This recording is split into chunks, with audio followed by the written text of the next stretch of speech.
Baadhi ya wahudumu wa matatu wamerejea kazini kwa mwendo wa kinyonga katika kaunti ya Mombasa, huku abiria wakilalamikia kuongezwa kwa nauli maradufu. Huku hayo yakijiri, baadhi ya madereva wanadai wamelazimika kufanya hivyo chini ya tahadhari kutokana na hali ngumu ya maisha.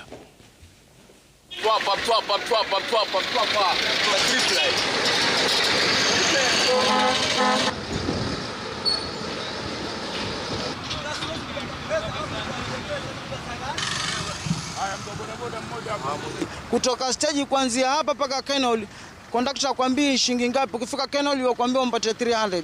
300 hiyo ukiangalia kibarua unachokwenda kufanya kule si cha shilingi 400 wala 600, ni cha shilingi 300.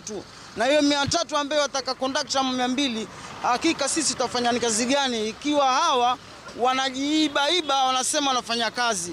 Na siku ya kawaida ukisema wafanya kazi hapa paka Kenol ni shilingi 80. Wengine akitoa pesa hurudishi change. Kwa ile hali tuliona tulivyopandishwa mafuta, na mimi pia ni mwenyeji wa kufanya kazi ya matatu hapa barabarani. Hata kiupande wetu pia sisi tunaumia, abiria wanaumia. Lakini hatuna budi, imebidi pia sisi tupandishe fare.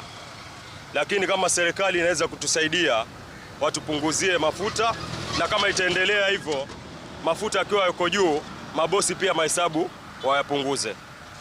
Kuhusu mafuta kupanda, imeleta shida na changamoto kubwa sana katika sekta yetu ya bodaboda.